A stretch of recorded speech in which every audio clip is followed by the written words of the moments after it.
नमस्कार दोस्तों, ज्योतिष, हस्तरेखा एवं वास्तु विशेषज्ञ आचार्य पंडित गिरीश बारोलिया के चैनल में आपका स्वागत है। कृपया हमें अपना स्नेह व सहयोग प्रदान करें। हमारे चैनल को सब्सक्राइब करें और बेल आइकॉन को प्रेस करें। साथ ही अपने आत्मीयजनों के साथ इसे अधिक से अधिक शेयर करें। आपका जीवन मंगलमय हो। लाइक करें, शेयर करें।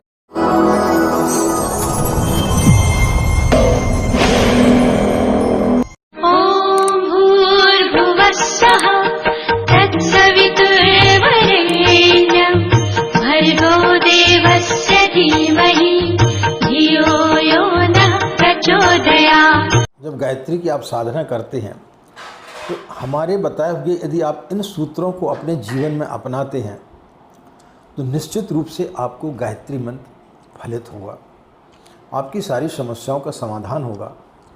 क्योंकि कहीं न कहीं हम बुनियादी भूल करते हैं और यदि उन बुनियादी भूलों को यदि आदमी को पता चल जाए तो फिर वो बड़े जल्दी उन चीज़ों को उपलब्ध कर लेता है।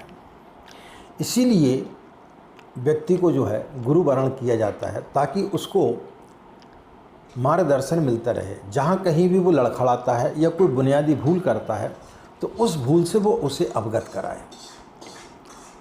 यदि आप अपने जीवन में उनको अपनाते हुए साधना करते हैं तो फिर निश्चित रूप से आपकी साधना इसके पहले आपने यदि की होगी तो उससे कई गुना ज़्यादा आपको इसमें लाभ मिलने के लिए जा रहा है। जिस प्रकार से यदि आपको जल की आवश्यकता है और आप 3 फुट इधर पे गड्ढा करेंगे, 3 फुट दूसरी जगह गड्ढा करेंगे, 3 फुट तीसरी जगह गड्ढा करेंगे, फिर चौथी जगह 4 फुट गड्ढा करेंगे, तो ज़मीन को 3-3, 4-4 फुट यदि आप अलग अलग खोदते हैं तो उससे आपको जल की प्राप्ति नहीं हो सकती है।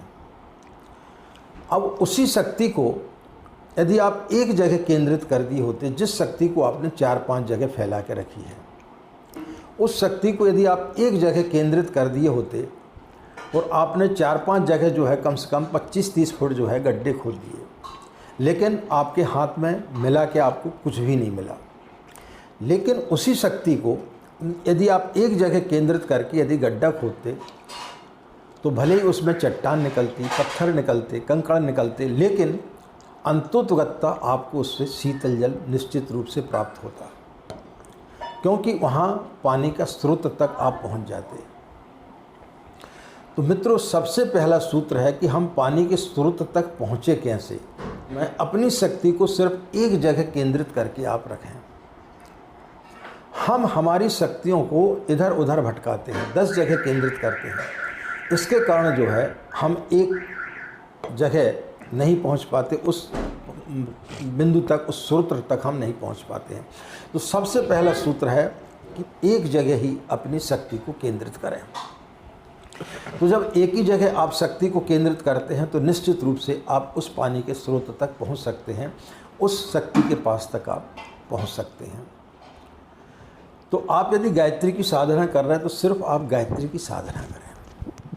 ऐसा नहीं कि गायत्री की साधना भी कर लें, दुर्गा सप्तशती का भी पाठ कर लें, भगवान गणेश का भी पाठ कर लें और शंकर जी का भी पाठ कर लें, हनुमान जी का भी पाठ कर लें, सरस्वती जी का भी जाप कर लें।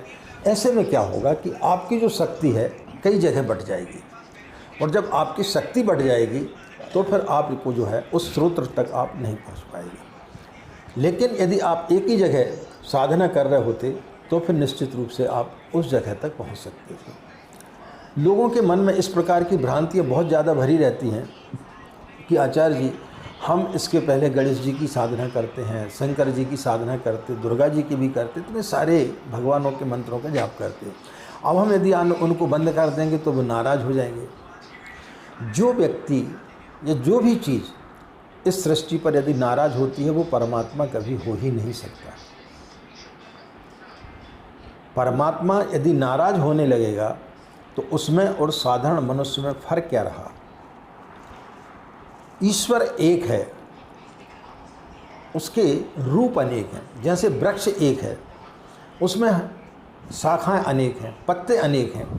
अब आप एक एक पत्ते की यदि पूजा करेंगे तो वृक्ष थोड़ी प्रसन्न होगा, और आप यदि सिर्फ एक ही केवल आप वृक्ष की ही पूजा करेंगे तो वो प्रसन्न होगा।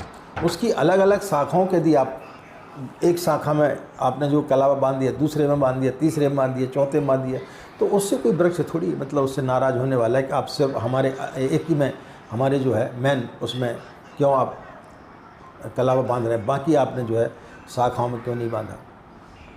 तो जब हमें पता है कि ईश्वर एक है तो वो ईश्वर नाराज़ कैसे हो सकता है। तो जब हम साधना करते हैं तो एक जगह हम अपने आप को केंद्रित करें।